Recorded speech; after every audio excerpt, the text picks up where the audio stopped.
ಸ್ನೇಹಿತರೆ ನಮಸ್ಕಾರ. ಮದರ್ಸ್ ಮೀಡಿಯಾಕ್ಕೆ ನಿಮ್ಮೆಲ್ಲರಿಗೂ ಸ್ವಾಗತ.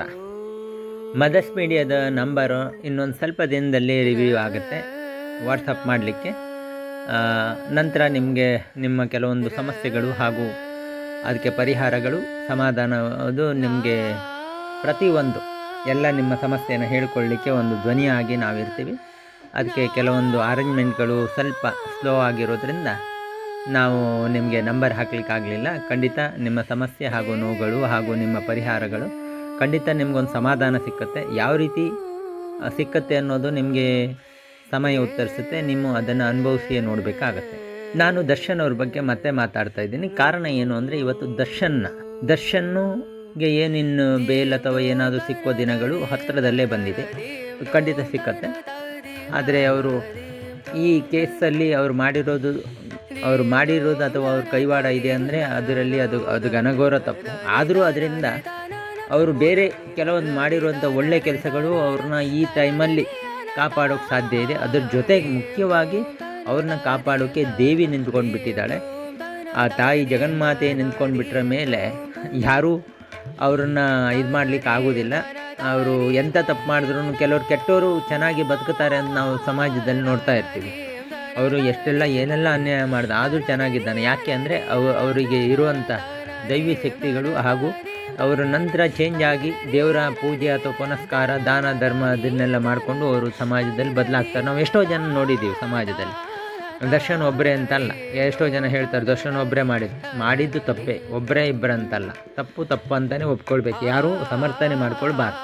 ಯಾಕೆಂದರೆ ರೇಣುಕಸ್ವಾಮಿ ಏನೇ ತಪ್ಪು ಮಾಡಿದರೂ ಅವರ ಕುಟುಂಬಕ್ಕೆ ಹಾನಿಯಾಗಿದೆ. ಕುಟುಂಬಕ್ಕೆ ಒಬ್ಬನೇ ಮಗ, ಬೈದು ಹೊಡೆದು ಕಳಿಸ್ಬಿಡ್ಬೋದಿತ್ತು, ಇಲ್ಲ ಪೊಲೀಸ್ ಕಂಪ್ಲೇಂಟ್ ಕೊಟ್ಟು ಸುಮ್ಮನೆ ಆಗಿಬಿಡ್ಬೋದಿತ್ತು, ಅಲ್ಲಿ ಮುಗಿದು ಹೋಗ್ತಾಯಿತ್ತು. ಅದು ಸ್ವಂತ ಹೆಂಡತಿಗಾಗಿ ಮಾಡಿದರೆ ಆದರೂ ಒಂದು ಲೆಕ್ಕ, ಹೆಂಡತಿಗೆ ಮಾಡಿದಾಗ ಸಿಟ್ಟು ಬರೋದಿಲ್ವಾ ಅಂತ ಹೇಳ್ಬೋದು. ಆದರೆ ಯಾರೋ ಗೆಳತಿಗೆ ಮಾಡಿದ್ದು, ಅದು ಯಾರು, ಅದು ನೀವೇ ಅರ್ಥ ಮಾಡ್ಕೊಳ್ಳಿ. ಅಂಥವ್ರಿಗೆ ಮಾಡಿದ್ದಕ್ಕೆ ದರ್ಶನ್ ಅವ್ರು ಕೈ ಹಾಕಿದ್ದೇ ತಪ್ಪು. ಯಾಕೆಂದರೆ ಒಬ್ಬ ವ್ಯಕ್ತಿ ಸಮಾಜದಲ್ಲಿ ಅವರನ್ನು ಆರಾಧನೆ ಮಾಡುವಂಥ ಅತಿ ದೊಡ್ಡ ಅಭಿಮಾನ ಬಳಗ ಇರುವಾಗ ಅವ್ರು ಮಾಡಿದ ತಪ್ಪೆ, ಅದನ್ನು ಯಾವತ್ತೂ ಸಮರ್ಥನೆ ಮಾಡ್ಕೊಳ್ಳೋದಿಲ್ಲ. ಆದರೂ ಅವರು ಇದರಿಂದ ಬಚಾವ್ ಆಗಿಯೇ ಆಗ್ತಾರೆ. ಅದು ಕೇಸಲ್ಲಿ ಕೆಲವೊಂದು ಮಾರ್ಪಾಡು ಆಗುತ್ತೆ. ಅದು ಮಾಡಿಕೊಂಡು ಇದಾಗ್ತಾರೆ. ಅದು ಕಾರಣ ಏನಾಗುತ್ತೆ ಅನ್ನೋದು ಹೇಳಿದ್ನಲ್ಲ, ದೇವಿ ಅವರ ಜೊತೆ ನಿಂತಿರೋದ್ರಿಂದ. ಆ ದೇವಿ ಏನಾದರೂ ಈ ಸಮಯದಲ್ಲಿ ಕೈ ಕೊಟ್ಟುಬಿಟ್ಟಿದ್ರೆ ದರ್ಶನ್ ಅವರು ಜೀವನ ಪರ್ಯಂತ ಜೈಲಲ್ಲಿರೋ ಪರಿಸ್ಥಿತಿ ಬರ್ತಾಯಿತ್ತು. ಆದರೆ ಆ ತಾಯಿ ಅವ್ರ ಜೊತೆ ನಿಂತ್ಕೊಂಡು ಅವರು ಮಾಡಿದ ತಪ್ಪನ್ನೆಲ್ಲ ಕ್ಷಮೆ ಮಾಡಿ ಅವ್ರ ಜೊತೆ ನಿಂತ್ಕೊಂಡು ಅವರಿಗೆ ಬಿಡುಗಡೆ ಕೊಡಿಸ್ಲೇಬೇಕು, ಅವರಿಗೆ ನೆಮ್ಮದಿ ಕೊಡಿಸ್ಲೇಬೇಕು ಅಂತ ನಿಂತ್ಕೊಂಡು ಇರೋದ್ರಿಂದನೇ ಇವತ್ತು ದರ್ಶನ್ ಅವರು ಈ ರೀತಿ ನೆಕ್ಸ್ಟು ಅವರು ಬೇಲು ಅಥವಾ ಹೊರಗಡೆ ಬರೋ ಸಾಧ್ಯತೆಗಳು ಇದೆ, ತುಂಬ ಹತ್ತಿರದಲ್ಲೇ ಇದೆ. ಯಾರು ಆ ತಾಯಿ ಅಂತೇಳಿ ನೀವೆಲ್ಲ ಕೇಳಿದ್ರೆ ನಿಮ್ಮೆಲ್ಲರಿಗೂ ಗೊತ್ತಿರುತ್ತೆ. ಆ ತಾಯಿ ಯಾರೂ ಅಲ್ಲ, ವಿಜಯಲಕ್ಷ್ಮಿ ಅವರು, ಅವ್ರ ಹೆಂಡತಿ. ನಿಜವಾಗೂ ಎರಡನೇ ತಾಯಿ ಪ್ರತಿಯೊಬ್ಬರಿಗೂ ಅವರ ಹೆಂಡತಿನೇ.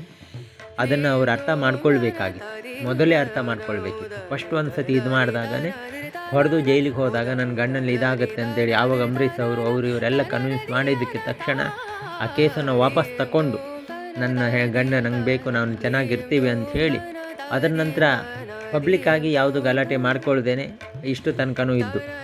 ಅದರ ನಂತರ ಈ ಪವಿತ್ರ ಗೌಡ ಅನ್ನುವಂಥ ಹೆಣ್ಣು ಬಂದು ಇವರಿಗೆ ಸನಿ ಥರ ಬಂದು ಕಾಪಾಡಿದ್ರೆ. ಯಾಕೆಂದ್ರೆ ಸನಿ ದಶೆ ಹಾಗೂ ಸನಿ ಕಾಟ ಅವರಿಗೆ ಇವಾಗಿದೆ, ಸಾಡೆ ಸಾತಿ ನಡೀತಾ ಇರೋದ್ರಿಂದ ಸನಿ ಥರ ಬಂದಿದ್ದೆ ಈ ಹೆಣ್ಣು.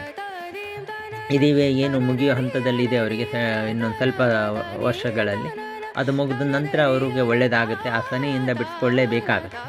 ಸನಿ ಅಂದರೆ ಶನೇಶ್ವರ ಅನ್ನೋನು ಒಳ್ಳೆಯದೇ ಬರ್ತಾನೆ. ಆದರೆ ಇವರ ಆಕರ್ಷಣೆ, ಇವರ ದಾರಿ ತಪ್ಪಿಸೋದು. ಅಲ್ಲಿ ಇವರು ಮೈಂಡನ್ನು ಸ್ಟ್ರಾಂಗ್ ಆಗಿಟ್ಟು ನಾನು ಮೊದಲು ಮಾಡಿರೋ ತಪ್ಪಿದೆ, ಅದನ್ನು ಮತ್ತೆ ನಾನು ಎಡವಬಾರ್ದು ಅಂಥೇಳಿ ಹೆಂಡತಿ ಜೊತೆ ಮತ್ತು ಮಗನ ಜೊತೆ ನಿಂತ್ಕೊಂಡು ಬಿಟ್ಟಿದ್ರೆ ಸಹಿತು ಇವರನ್ನು ಯಾರೂ ಏನೂ ಮಾಡೋಕ್ಕಾಗ್ತಾ ಇಲ್ಲ ಇತ್ತು. ಎಲ್ಲಿ ಹೋಗೋದಲ್ಲಿ ಬಂದಲ್ಲಿ ಅವ್ರ ಜೊತೆ ನಿಂತ್ಕೊಂಡು ಅವ್ರನ್ನ ಕರ್ಕೊಂಡು ತಿರುಗಾಡಿದರೆ ಏನೂ ಆಗ್ತಾಯಿಲ್ಲ ಇತ್ತು. ಅವಳು ಯಾವಳಿಗೋಸ್ಕರ ಇವರು ಇದು ಮಾಡಿ, ಅವಳು ಯಾರೋ ಫ್ರೆಂಡ್ಸು ಅದು ಏನೇ ಆಗಿರಲಿ ಅವಳಿಗೋಸ್ಕರ ಇದು ಮಾಡೋಕ್ಕೆ ಹೋಗಿ ಇವತ್ತು ಈ ಪರಿಸ್ಥಿತಿ ಬಂದಿದೆ. ಆದರೂ ಆ ತಾಯಿ ಯಾರು ವಿಜಯಲಕ್ಷ್ಮಿ ಅವರು ಅದೆಲ್ಲ ಮರೆತು ನನ್ನ ಗಂಡ ನನಗೆ ಬೇಕು ಅನ್ನೋ ಒಂದು ಉದ್ದೇಶದಿಂದ ನಿಂತ್ಕೊಂಡಿದ್ದಾರೆ. ಯಾಕೆಂದರೆ ಪ್ರೀತಿ, ನಿಜವಾದ ಪ್ರೀತಿ ಅನ್ನೋದು ಅದು ಕೊಲೆ ಮಾಡಿಸೋದು ನಿಜವಾದ ಪ್ರೀತಿ ಅಲ್ಲ. ಅದೇ ವಿಜಯಲಕ್ಷ್ಮಿಯವರು ಆ ಪರಿಸ್ಥಿತಿಯಲ್ಲಿದ್ದರೆ ಒಂದು ಪೊಲೀಸ್ ಕಂಪ್ಲೇಂಟ್ ಕೊಡಿ ಸಾಕು, ಎಂತಕ್ಕೆ ಇದು ಮಾಡ್ತೀರಿ, ಬೇಡ ಇದು ಮಾಡೋದು ಅಂತೇಳಿ ಹೇಳ್ತಾಯಿದ್ರು. ಆದರೆ ಆ ಹೆಣ್ಣು ಆ ಥರ ಮಾಡಲಿಲ್ಲ. ಇನ್ನೊಂದು ಹೆಣ್ಣು ಕರೆಸು ಹಾಗೆ ಹೀಗೆ ಮಾಡಿ ಇವ್ರನ್ನ ಪ್ರವೋಕ್ ಮಾಡಿ ಇವು ದಾರಿ ತಪ್ಪಿಸಿದ್ದಾಳೆ. ಅದು ನಾನು ಹೇಳಿದ್ನಲ್ಲ, ಅದು ತಪ್ಪೇ ಅಂತಲೇ ಹೇಳೋದು. ಶಿಕ್ಷೆ ಆಗಲೇಬೇಕು, ಆಗುತ್ತೆ. ಆದರೆ ಇವಾಗ ಕಾಪಾಡೋಕೆ ನಿಂತವಳು ದೇವಿ. ಗಂಡನಿಗಾಗಿ ಸಾವಿತ್ರಿ ಏನು ಮಾಡಿದ್ದಾಳೆ ಅನ್ನೋದು ನಮ್ಮೆಲ್ಲರಿಗೂ ಗೊತ್ತಿದೆ.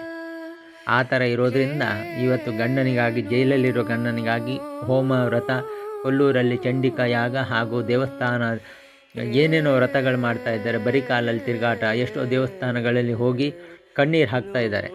ಆ ಕಣ್ಣೀರಿಗೆ ಆ ದೇವಿ ಜಗನ್ಮಾತೆ, ಖಂಡಿತ ದೇವಿ ದೇವಸ್ಥಾನ, ಅದು ಕೊಲ್ಲೂರಲ್ಲಿ ಬಂದು ಕಣ್ಣೀರು ಹಾಕ್ತಾ ಇದ್ರು. ಅದನ್ನು ನೋಡಿ ನನಗೆ ತುಂಬ ಕಣ್ಣಲ್ಲಿ ನೀರು ಬಂತು.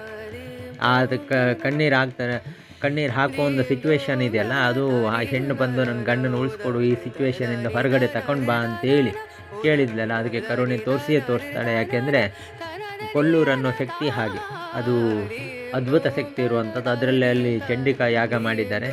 ಆ ಚಂಡಿಕಾ ಯಾಗ ಎಷ್ಟು ಪವರ್ ಬರುತ್ತೋ ಇಲ್ಲೋ ಗೊತ್ತಿಲ್ಲ. ಯಾಗದ ಬಗ್ಗೆ ನಾನು ಮಾತಾಡೋದಿಲ್ಲ. ಇವಾಗಿನ ಯಾಗಗಳು ಅಷ್ಟು ಪವರ್ಫುಲ್ ಅಲ್ಲ. ಅದ್ರ ಬಗ್ಗೆ ನಾನು ನಿಮಗೆ ಮುಂದೆ ಮಾತಾಡ್ತೀನಿ. ಆದರೆ ಆ ದೇವಿ ಕ್ಷೇತ್ರದಲ್ಲಿ ಬಂದವರು ಕಣ್ಣೀರು ಹಾಕಿದ್ರಲ್ಲ, ಆ ಕಣ್ಣೀರಿಗೆ ಖಂಡಿತ ಬೆಲೆ ಸಿಕ್ಕತ್ತೆ. ಅವರು ಗಂಡನವರು ವಾಪಸ್ ತಂದೆ ತರ್ತಾರೆ. ಅವರು ಒಬ್ಬರು ಕೈ ಬಿಟ್ಟರೆ ಇವರನ್ನು ಯಾರೂ ಕಾಪಾಡೋಕ್ಕೆ ಸಾಧ್ಯ ಇಲ್ಲ. ಇತ್ತು ನಾನು ಮೊದಲಿನ ವೀಡಿಯೋದಲ್ಲೂ ಹೇಳಿದ್ದೀನಿ, ನೀವು ಆ ವಿಡಿಯೋ ಬೇಕಾದ್ರೆ ಕೇಳಿ ನೋಡಿ. ಹಿಂದಿನ ವೀಡಿಯೋದಲ್ಲಿ ಅವರೊಬ್ಬರು ಮಾತ್ರ ಇವ್ರನ್ನ ಕಾಪಾಡೋಕ್ಕೆ ಸಾಧ್ಯ ಇದೆ. ಅವರು ಒಬ್ಬರು ಕಾಪಾಡಿದ್ರೆ ಅವ್ರ ತಂದೆ ತಾಯಿ ಯಾರು, ರೇಣುಕಸ್ವಾಮಿ ತಂದೆ ತಾಯಿ ಅವರು ಸ್ವಲ್ಪ ಮೆತ್ತಗಾಗೋ ಸಾಧ್ಯತೆಗಳಿದೆ. ಈ ಕೇಸಲ್ಲಿ ಅವ್ರು ಸ್ವಲ್ಪ ಆದರು ಅಂದರೆ ಇವರಿಗೆ ಸ್ವಲ್ಪ ಬಿಡುಗಡೆ ಭಾಗ್ಯ ಇದೆ. ಅವ್ರಿಗೂ ಇವ್ರ ಕುಟುಂಬಕ್ಕೆ ಒಂದು ವ್ಯವಸ್ಥೆನೂ ಇವ್ರು ಖಂಡಿತ ಮಾಡಿಕೊಡ್ತಾರೆ. ಅದ್ರ ಬಗ್ಗೆ ಯಾವುದೇ ಕಾರಣಕ್ಕೂ ದರ್ಶನ್ ಮಾಡೋದಿಲ್ಲ ಅಂತ ನಾನು ಹೇಳೋದಿಲ್ಲ, ಮಾಡ್ತಾರೆ. ಅವ್ರ ತಪ್ಪಿಗೆ ಅವ್ರ ಪ್ರಾಯಶ್ಚಿತ್ತ ಖಂಡಿತ ಅವರು ವಿಜಯಲಕ್ಷ್ಮಿ ಅವರಂತೂ ಬಿಡೋದಿಲ್ಲ. ಅವ್ರಿಗೆ ಏನಾದ್ರು ಒಂದು ದಾರಿ, ಅವ್ರ ಮಕ್ಕಳಿಗೂ ಅವ್ರ ಹೆಂಡತಿಗೂ ಎಲ್ಲ ದಾರಿ ಮಾಡಿ ಅಂತೂ ಖಂಡಿತ ಕೊಡ್ತಾರೆ. ಕೊಲೆ ಮಾಡಿದಲ್ಲಿ ಶಿಕ್ಷೆ ಆಗಬಾರ್ದ ಕೇಳಿದ್ರೆ ಶಿಕ್ಷೆ ಆಗಬೇಕು. ಶಿಕ್ಷೆ ಆಗಿ ಅವರು ಬದಲಾವಣೆ ಆಗಿ ಬರಬೇಕು. ಇವತ್ತು ಶಿಕ್ಷೆ ಅವರು ಅನುಭವಿಸ್ತಾ ಇದ್ದಾರೆ. ಜೈಲಲ್ಲಿ ಇದ್ದಿದ್ದೇ ದೊಡ್ಡ ಶಿಕ್ಷೆ ಆಗಿದೆ. ಅದರಲ್ಲಿ ಪಾಠ ಕಲಿತು ಬರ್ತಾರೆ. ಈ ವರ್ಷದ ಒಳಗಡೆ ಆದಷ್ಟು ಬೇಗ ಬರ್ತಾರೆ. ಯಾಕೆಂದರೆ ವಿಜಯಲಕ್ಷ್ಮಿ ಅವರು ನಿರಂತರವಾಗಿ ನನ್ನ ಗಂಡನ ತರಲೇಬೇಕಂತ ಎಲ್ಲೆಲ್ಲಿ ಸಾಧ್ಯ ಇದೆಯೋ ಅವರೆಲ್ಲರನ್ನೂ, ಮುಖ್ಯಮಂತ್ರಿಯವರಿಗೆ ಎಲ್ಲರನ್ನೂ ಭೇಟಿ ಆಗ್ತಾ ಇದ್ದಾರೆ.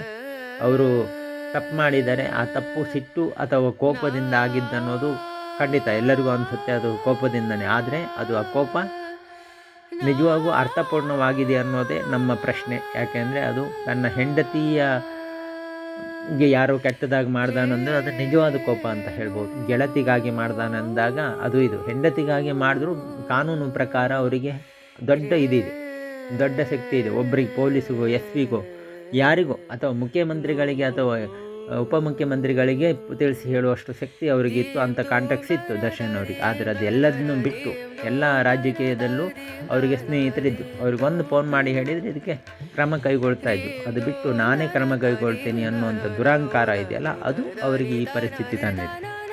ಅದೇನೇ ಇರಲಿ, ಆದರೆ ತಾಯಿ ನಿಂತಿರೋದ್ರಿಂದ, ಆ ವಿಜಯಲಕ್ಷ್ಮಿ ಅನ್ನೋ ತಾಯಿ ಅಂದರೆ, ನಾನು ಯಾವಾಗಲೂ ಹೆಣ್ಮಕ್ಳು ಅವರು ದೈವ ಸ್ವರೂಪರು, ಅವರಲ್ಲಿ ದೈವಿ ಶಕ್ತಿ ಇದೆ. ನಮ್ಗೆ ಗೊತ್ತಿಲ್ಲ ಅಷ್ಟೇ. ನಾವು ಬರೀ ಕಾಮದ ವಸ್ತುವಾಗಿ ಹೆಣ್ಣನ್ನು ನೋಡ್ತೀವಿ. ಆದರೆ ಹೆಣ್ಣಲ್ಲಿ ನಿಜವಾಗೂ ದೈವಿ ಶಕ್ತಿ ಇದೆ. ಆ ದೈವಿ ಶಕ್ತಿ ಪ್ರಕಟವಾಗಿ ಹೋಯಿತು ಅಂದರೆ ಪ್ರಪಂಚದಲ್ಲಿ ಏನು ಉಳಿಯೋದಿಲ್ಲ. ಆದರೆ ಅದು ಪ್ರಕಟ ಆಗೋದಿಲ್ಲ. ಆ ಹೆಣ್ಣು ಆ ದೈವಿ ಶಕ್ತಿನ ಮರೆಮಾಚಿ ಬಿಟ್ಟಿದ್ದಾನೆ. ಆದರೆ ಕೆಲವೊಂದು ಇಂಥ ಕ್ಷಣದಲ್ಲಿ, ಅಪಾಯದ ಕ್ಷಣದಲ್ಲಿ, ಗಂಡನಿಗೆ ಸಮಸ್ಯೆ ಆಗುತ್ತೆ ಸಮಯದಲ್ಲಿ ಹಾಗೂ ಮಗನಿಗೆ ಸಮಸ್ಯೆ ಆದ ಸಮಯದಲ್ಲಿ ಆ ದೇವಿ ಎದ್ದು ನಿಲ್ತಾಳೆ. ಅದರ ಮುಂದೆ ಎಂಥ ಶಕ್ತಿ ಇದ್ದರೂ, ಎಂಥ ಸಮಸ್ಯೆ ಇದ್ರೂ ಪುಡಿ ಆಗುತ್ತೆ. ದರ್ಶನ್ಗೆ ಇವತ್ತು ದರ್ಶನ್ ಸಮಸ್ಯೆಗಳನ್ನು ಸಾಲ್ವ್ ಮಾಡೋ ಶಕ್ತಿ ಇರೋದು ವಿಜಯಲಕ್ಷ್ಮಿ ಅವ್ರಿಗೆ ಒಬ್ಬರಿಗೇನೆ. ಅವ್ರು ಖಂಡಿತ ಸಾಲ್ವ್ ಮಾಡ್ತಾರೆ. ಆದರೆ ಅದಕ್ಕೆ ಕೃತಜ್ಞರಾಗಿರಬೇಕಾಗಿರೋದು ಯಾರು? ದರ್ಶನ್ ಅವರು. ಇಲ್ಲಿ ವಿಜಯಲಕ್ಷ್ಮಿ ಅವ್ರದ್ದು ಎಳ್ಳು ಕಾಳಷ್ಟು ತಪ್ಪು ಇಲ್ಲ. ಯಾಕೆಂದರೆ ಪ್ರತಿ ಕ್ಷಣ ಅವ್ರು ತಪ್ಪು ಮಾಡಿದಾಗೂ ಅವ್ರು ಪರವಾಗೇ ನಿಂತಿದ್ರು. ಮೊದಲು ಅವ್ರು ತಪ್ಪು ಮಾಡಿ ಅಷ್ಟು ಪ್ರಾಣ ಹೋಗುವಷ್ಟು ಹೊಡೆದಾಗೂ ಅವ್ರ ಮೇಲೆ ದ್ವೇಷ ಸಾಧಿಸಿಲ್ಲ. ಇವಾಗ ಅವರಿಗೆ ದ್ವೇಷ ಸಾಧಿಸಲಿಕ್ಕೆ ಇವತ್ತು ಏನು ಚಿಕ್ಕ ಕಾರಣಕ್ಕೆ ದೈವಸ್ಕೊಡುವಂಥ ಕಾಲದಲ್ಲಿ ಇಷ್ಟು ದೊಡ್ಡ ಕಾರಣ ಸಮಾಜದಲ್ಲಿ ಮರ್ಯಾದೆ ಹೋಗಿರೋ ಟೈಮಲ್ಲೂ ಅವ್ರ ಗಂಡನ ಬಿಟ್ಕೊಟ್ಟಿಲ್ಲ. ಜೈಲಿಗೆ ಹೋದರು, ಇದು ಮಾಡಿದ್ರು, ಒದ್ದಾಟ ಮಾಡಿದ್ದಾರೆ. ಅವ್ರು ಒದ್ದಾಟ ಇದೆಲ್ಲ ನಮಗೆ ಅರ್ಥ ಆಗೋದಿಲ್ಲ. ಹೆಣ್ಣಿಗೆ ಮಾತ್ರ ಗೊತ್ತಿರುತ್ತೆ, ನನ್ನ ಗಂಡ ಬೇಕು, ನಾನು ಪ್ರೀತಿ ಮಾಡಿ ಮದುವೆ ಆಗಿರೋದು ಅನ್ನೋ ಒಂದೇ ಒಂದು ಆ ಪ್ರೀತಿ, ನಿಜವಾದ ಪ್ರೀತಿ ಇದೆಯಲ್ಲ, ಅದು ಈ ಲೆವೆಲಲ್ಲಿ ನಿಲ್ಲುತ್ತೆ. ಇದೇ ನಿಜವಾದ ಪ್ರೀತಿ. ಯಾವುದೋ ಇದು ಏನು ಒಂದು ಇದು ಮಾಡೋದು ಆ ಪ್ರೀತಿಗಳಲ್ಲ. ನಿಜವಾದ ಪ್ರೀತಿ ಯಾವುದು ಅಂದರೆ ಇದು. ಪ್ರತಿಯೊಬ್ಬರು ಹೆಣ್ಮಕ್ಳು ಯಾವತ್ತೂ ಕಲಿಬೇಕಾಗಿರೋದು ಇದೆ. ಇದು ಕಲಿಬೇಕಾಗಿರೋದು. ಚಿಕ್ಕ ಚಿಕ್ಕ ಕಾರಣಕ್ಕೆ ಡೈವರ್ಸ್ ಕೊಡುವಂಥವ್ರು ವಿಜಯಲಕ್ಷ್ಮಿ ಅವ್ರನ್ನ ಪ್ರತಿಕ್ಷಣ ನೆನೆಸ್ಕೊಳ್ಳಿ.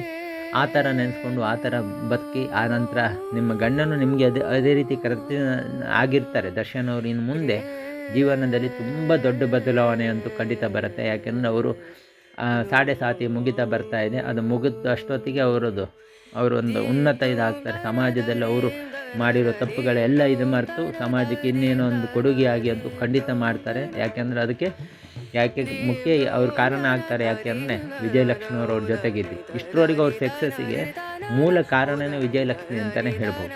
ಅವ್ರು ಏನೇ ಕಷ್ಟಪಟ್ಟು ಏನೇ ಮಾಡಿರ್ಬೋದು, ಆದರೆ ಅವ್ರ ಜೊತೆಗೆ ಅವ್ರಿಗೊಂದು ಶಕ್ತಿಯಾಗಿ ಬಲವಾಗಿ ನಿಂತಿದ್ದು ಯಾರು ಅಂದರೆ ಅದು ವಿಜಯಲಕ್ಷ್ಮಿ.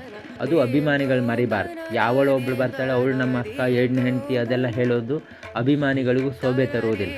ನಿಜವಾದ ಹೆಂಡತಿ ಯಾರು ಅಂದರೆ ವಿಜಯಲಕ್ಷ್ಮಿಯವರೇ. ಅವ್ರನ್ನ ಮಾತ್ರ ಕರಿಬೇಕು. ಬೇರೆ ಅವರು ಇನ್ನೊಬ್ಳು ಯಾರು ಗೆಳತಿ ಇದ್ದ ಅವ್ರನ್ನ ಅಭಿಮಾನಿ ಅವಳ ವಿರುದ್ಧ ಪ್ರತಿಭಟನೆ ಮಾಡಬೇಕು.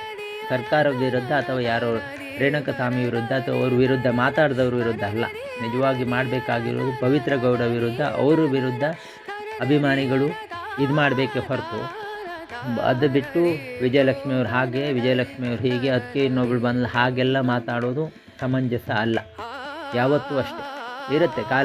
ಕ್ರಮೇಣ ಯಾವುದೋ ಒಂದು ಇದು ಅಥವಾ ಅವ್ರಿಗೆ ಒತ್ತಡಗಳು ಏನೋ ಒಂದು ಇರ್ತವೆ, ಅವು ಸಮಸ್ಯೆಗಳು, ಪರ್ಸ್ನಲ್ ಸಮಸ್ಯೆಗಳು, ಅದು ಅಭಿಮಾನಿಗಳಿಗೆ ಬೇಕಾಗಿಲ್ಲ. ಆದರೆ ಇದು ಮಾತ್ರ ಇದೆಯಲ್ಲ, ಇನ್ನೊಬ್ಳು ಬಂದಲ್ಲ ಅವಳ ವಿರುದ್ಧ ಅವಳನ್ನು ಬಿಡಬೇಕು ಅಂತ ಅವರು ನಮ್ಮ ದರ್ಶನ್ ಅವರಿಗೆ ಒತ್ತಾಯ ಮಾಡಬೇಕಿತ್ತು ಮೊದಲೇ. ಈ ರೀತಿಯೆಲ್ಲ ಮಾಡೋದು ಸರಿಯಲ್ಲ, ನಿಮ್ಮನ್ನು ನಾವು ಫಾಲೋ ಮಾಡ್ತಾ ಇದ್ದೀವಿ, ನೀವು ಒಳ್ಳೆ ದಾರಿಯಿಂದ ನಡೀರಿ ಅಂತ ಹೇಳಿದರೆ ದರ್ಶನ್ ಅವರು ಅವ್ರಿಗೆ ಭಯಪಡ್ತಾ ಇದ್ರು, ಸರಿ ಆಗ್ತಿತ್ತು.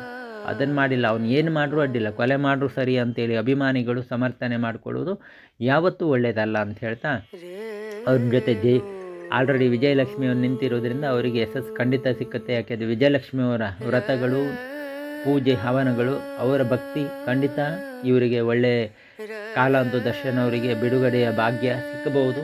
ಬೇಲಾದರೂ ಸಿಕ್ಕುವ ಸಾಧ್ಯತೆಗಳು ಇದೆ. ಸಿಕ್ಕಲಿ, ಅವರು ಸಂತೋಷವಾಗಿ ಬದುಕಲಿ, ದರ್ಶನ್ ಬದಲಾಗಲಿ ಅನ್ನೋದೇ ನಮ್ಮ ಹಾರೈಕೆ. ಇಷ್ಟು ಹೇಳ್ತೀವಿ. ಪ್ರತಿಯೊಬ್ಬರು ಹೆಣ್ಮಕ್ಕಳನ್ನ ಗೌರವಿಸಿ, ರೆಸ್ಪೆಕ್ಟ್ ಮಾಡಿ, ಅವರಿಗಾಗಿ ಇದು ಮಾಡಿ. ಯಾಕೆಂದರೆ ಅವರು ನಮ್ಮನ್ನು ಕಾಪಾಡೋಕ್ಕೆ ಈ ರೀತಿ ನಿಲ್ತಾರೆ. ಕೆಲವೊಮ್ಮೆ ಅವರನ್ನು ನಾವು ನಿಜವಾಗಿ ಪ್ರೀತಿಸಿದ್ದಾರೆ. ಬರೀ ಒಂದೇ ಒಂದು ದೃಷ್ಟಿಯಿಂದ ನೋಡೋದು ಬಿಟ್ಟು ಪ್ರೀತಿಸೋದನ್ನು ಮಾತ್ರ ಕಲೀರಿ ಅಂತ ಹೇಳ್ತಾ ಮತ್ತೆ ಮುಂದಿನ ಭಾಗದಲ್ಲಿ ಭೇಟಿಯಾಗೋಣ. ನಮಸ್ಕಾರ, ಧನ್ಯವಾದಗಳು.